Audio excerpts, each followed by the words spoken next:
Nikita Mirzani untuk berinvestasi dengan membeli sebuah rumah di kawasan Lebak Bulus, Jakarta Selatan seharga 3 miliar lebih harus gagal lantaran penolakan dari pihak bank. Kegagalan tersebut sebenarnya tak dijadikan persoalan oleh Nikita. Namun ia kecewa lantaran uang 1 miliar yang telah dibayarkannya hanya dikembalikan sebesar 800 juta. Nikita menganggap potongan hingga 200 juta lebih tak masuk akal. Apalagi dengan adanya potongan komisi marketing sebesar 3% yang mencapai 105 juta rupiah. Mau meluruskan aja, karena kan sempat beli rumah. Tapi kan ternyata bukan Niki yang membatalkan, pihak dari banknya tidak approval. Terus mau nanyain, kok dipotongnya sebanyak itu gitu. Di rumahnya daerah Lebak Bulus. Soalnya kan kalau artis itu kan memang jarang ya, kalau bank tuh bakal nge-approve gampang gitu. Karena kan artis tuh pekerjaannya kan nggak tetap, penghasilannya nggak tetap, suka diutang-utang lama banget bayarnya gitu kan. Jadi pihak bank tuh kadang-kadang suka nggak gampangin artis itu untuk, pokoknya semua artis deh siapapun pasti awalnya bakalan susah, dipersulit gitu. Ya udah karena nggak ada jalan keluar segala macam, akhirnya batal. Ya Niki kan minta duit Niki balik gitu. Kayak uang DP kayak gitu kan memang wajar kalau hilang. Cuma kalau yang lain-lain kan kayak komisi sampai 105 juta itu kan harus dipertanyakan gitu. Padahal kan Niki nggak jadi beli. Kalau uang yang sudah masuk kan 1 M lebih. Yang dikembalikan kan 800 juta sekian. Belum pernah megang kan duit. Nah ya udah makanya ditanyain, gue sampai pusing nih. Duit yang harus dikembalikan tuh berapa sebenarnya gitu. Karena kan uang yang udah masuk 1 M. Harusnya kan baliknya kan lebih dari 800. Karena kan kalau DP hilang wajar. Namanya beli rumah nggak jadi DP hangus gitu. Tapi kan yang lain-lainnya ini harus ditanyain karena kan rumahnya nggak jadi dibeli gitu. Luas tanahnya 144, harga rumahnya 3,6 M-an. Luas bangunannya? 144.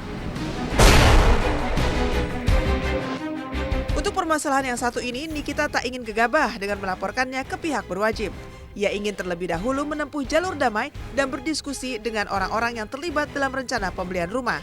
Ini merupakan pengalaman pertama Nikita Mirzani mengurus pembelian properti sendiri. Karena sebelumnya, Nikita banyak dibantu oleh orang lain. Nanti sih dibicarakan lagi. Belum lah, karena kan kalau udah ketemu kayak gini kan berarti masih ada karena kan udah baik-baik gitu kan. Ya, gue udah bosen polisi kayak gitu kan. Aduh, enggak deh. Yang baik-baik aja kalau bisa baik-baik. Udah 4 bulan sama ini, uangnya mendep gitu kan. Makanya sekarang dateng karena ada waktu, jadi dateng. Habis itu ditanyain semuanya, ya udah. Ya udah, pokoknya semuanya udah baik-baik aja. Nanti tinggal dilihat kalau emang bagaimana ya kan bisa gimana. Pertama kali gue beli properti udah yang kalau ini jadi, ini properti gue yang keempat. Gitu. Tabungan lah, kan gue janda, anak gue 2. Gue kan nggak tahu gue kapan dipanggil Tuhan, jadi udah ada tabungan gitu. Cuman kalau yang beli pertama kali sendiri, dulu kan dibantuin sama abang atau manajer segala macam. Ini tuh gue kayak sosokan pengen, udah deh gue jalan sendiri aja, gue mau cobain gimana sih rasanya beli rumah sendiri, ngurus-ngurus sendiri, ternyata enakan diurusin orang gitu.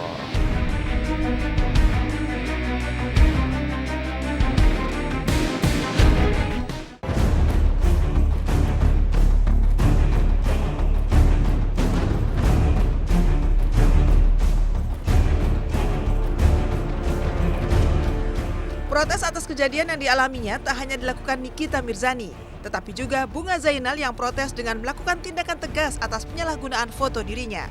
Artis yang lama tak terdengar kabarnya ini mendatangi Polda Metro Jaya dan melaporkan seseorang berinisial HW yang pernah bekerja sama dengannya. Bunga menganggap HW telah melakukan tindakan penipuan lantaran foto Bunga yang disepakati untuk kalender ternyata digunakan untuk foto produk minyak angin. Jalan damai dan kekeluargaan sudah ditempuh Bunga agar permasalahan ini tak sampai ke tangan pihak berwajib. Tetapi lantaran pesan pribadi pun tak ditanggapi oleh HW, Bunga akhirnya melaporkan kejadian ini dengan pasal dugaan penipuan dan pencucian uang.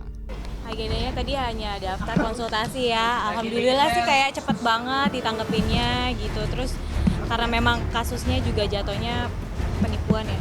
Jadi waktu itu aku tuh tahun 2016 ya Januari, tepatnya tanggal 28 itu aku ada foto pemotretan. Memang di situ kita sebelumnya udah pernah kerja sama juga untuk foto kalender, tapi nggak pernah ada masalah gitu. Jadi untuk yang kedua kalinya itu memang aku udah percaya banget kalau memang tidak ada embel-embel seperti ini gitu. Terus ternyata 2017 Januari itu keluarnya foto aku tidak sesuai dengan yang kesepakatan gitu. Ada beberapa produk ya Bang ya.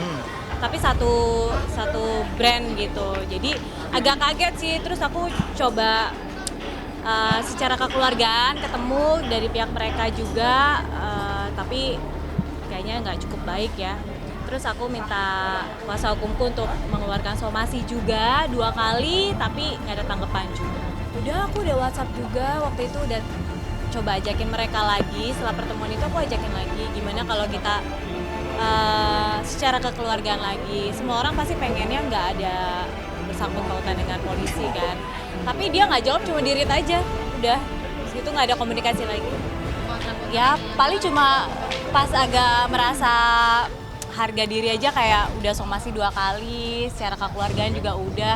Tapi kok kayaknya nggak ada niat baik ya, sampai saya WhatsApp pribadi saya sendiri, saya minta aja ketemu lagi gitu. Tapi di-read aja, ya udah saya panggil kuasa hukum aja. Alhamdulillah keluarga saya support saya. Tadi mama saya aja telepon tanya, gimana kasusnya, udah selesai belum gitu. Kerugian material yang harus ditanggung Bunga Zainal ditaksir mencapai 1 miliar rupiah karena penggunaan foto atas tujuan komersil tanpa sepengetahuannya. Selain melaporkan pidana, Bunga juga berencana menuntut secara perdata permasalahan ini. Pasti minta pertanggungjawaban ya, ini Betul. kan pasti. Sebenarnya ini bukan hanya menyangkut soal kerugian material saja ya, di mana ada ada royalti yang harus diterima oleh Bunga, tapi ini menyangkut harga diri juga. Kesepakatannya kalender kok keluar ada banyak produk di sana kan. Kalau kerugian tidak terhingga sebenarnya karena ini perusahaan besar dan produknya produk besar juga. Jadi kalau miliaran adalah kerugian itu. Kosmetik atau apa sih? Minyak angin. Minyak angin. Tapi kita nggak mau banyak ngomong dulu sih di sini, maksudnya kita biar lihat proses kepolisian dulu gimana.